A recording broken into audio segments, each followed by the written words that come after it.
Hey everybody, it's me, Remy, the comic book poser, and today I'm here to tell you my 5 favorite covers for Dee Runk Comics. Kind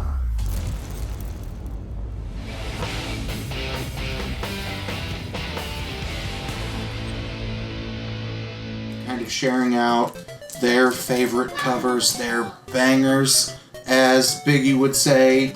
So I figure I would show you mine because all of mine have a story, and while I have more than 5 covers here, got 5 books, and it kind of explains my journey of the past year into comics. So book number 1 is House of X number 1, and it's the variant with, you know, the Sentinels trying to destroy everything in the future. And the reason why this book is important to me, first, I think you get good nostalgic throwback X-Men vibes from it, both in terms of, you know, costume and the way that the Sentinels look in that kind of old 90s fashion from the cartoon. But the reason why this book means a lot to me is this is the first book that got me back into a comic book shop, and the first time in something like, you know, 19, 20 years was going back to pick up Hickman's reset of the X-Men universe. And I'm not going to explain why I took a big hiatus in this video, but I'll link up in here, and I'll make sure they post around the same time, my link to Alex Big Blue's video, which is how did you get into comics, what hero got you into comics, and then some shout outs to other channels that I like a lot. So number 1 is House of X number 1, this variant cover. The second one is this. Something is Killing the Children, number 1, and it's, I don't want to cover her face up.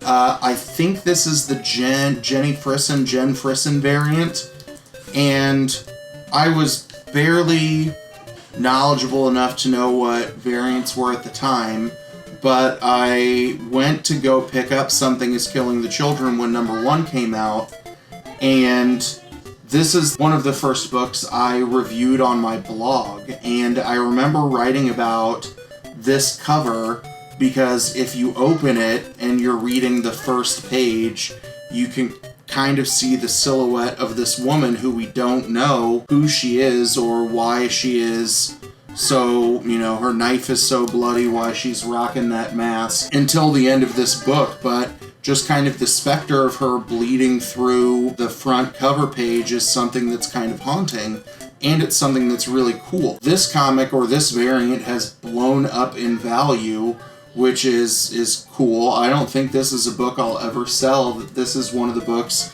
that is a reason why I'm addicted to indie comics, why I'm addicted to James Tynion, because I hadn't read anything else that he had done before picking up Something is Killing the Children, and now everything that he releases, I just can't put it down. I can't, you know, quit any title or run that he's been on.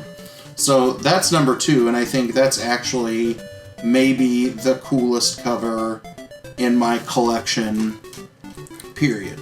Number 3 is Bad Reception number 3. This is written, colored, drawn, everything by Juan Doe. And first, I think this is just kind of a cool cover as you see blood spelling the word hashtag along the ground, from the foreground into the background. That is kind of the driving line of this story. It's a 5-issue series about someone who's kind of a serial killer, and they are killing someone, or they're killing people in a group from the lowest number of followers on social media, working their way up the ladder. And all of these people are on an island where they've gone intentionally off the grid. There are so many cool things that happen in this book. The story just wrapped up, but I'm a big fan, and I like this because Juan Doe is one of the first authors or creators that I've gotten to have a conversation with ever on social media. So cool cover, very good story, and has a good connection to me. Book number 4 is Wolverine #1, the launch party variant. I like this book.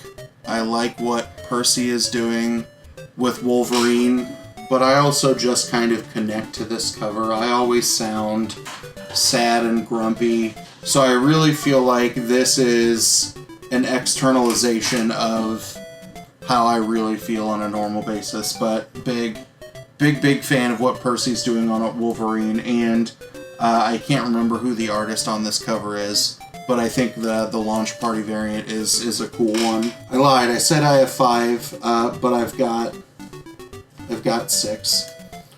So book number 5, I've got 3 covers to, and I'll pull one of them out. Finger Guns from Volt Comics. This has been just an amazing series that also is on the verge of wrapping up. But these are all the Jen Hickman variants, and I love these because I think her art is stunning. The creative team that's on the book is amazing, but you've got like 75% wraparound covers on all of these, and book 2 kind of focuses on the second main character, Sadie, and you see like sign language hands all around the outside, because in this book they experiment with sign language to see if they do different things with their hands, with their finger guns, but they do different things to see if they can use their hands for different powers. And then I'll show you number 4. Again, this is another Jen Hickman wraparound variant. You see Wes and Sadie together, and this book, book 4, a lot of crazy things just kind of happen. And it's an example of another indie comic that I think is very, very, very solid. The last one I've got is a book that a lot of people are hating on, but I enjoy this book because it's a lot of highbrow, lowbrow humor. And that book is Ludocrats #1. It's written by Kieran Gillen, Jim Rossignol, Stokely is on there, Tamara Bonvillain is on there, and Clayton Cowles is on there. So that's the normal A cover. And then when I was shopping in an auction from a store in Michigan, they had this 4-pack of variants that were up, the speech bubble variants, and I just think these are brilliant. The distract yourself from the meaninglessness of existence. I think that's cool, and that's what we all do with comics. There's the blank speech bubble variant, which I don't know how many of them were actually blank that were produced. There's the how many printing, but I swear this is the last one, kind of playing off of the notion of exclusivity. And then I like this one, kind of making fun of spec, the spec market. I think that's just a good bit of commentary on comics, on some sellers, on people who try and buy 1 billion copies of hot spec books. But that's it. Those are my best 5 covers, are my 5 favorite covers in my collection. I probably have a couple that are way cooler if I dug some more, but I really like the books that I chose because I have a connection to each of them for one reason or the other. So what did you think? If you haven't put together your top 5 covers for Dee Runk Comics' giveaway, I would encourage you to do so because I enjoy watching these videos to see what kind of things people have picked. And yeah, thanks for stopping by, and have a good one.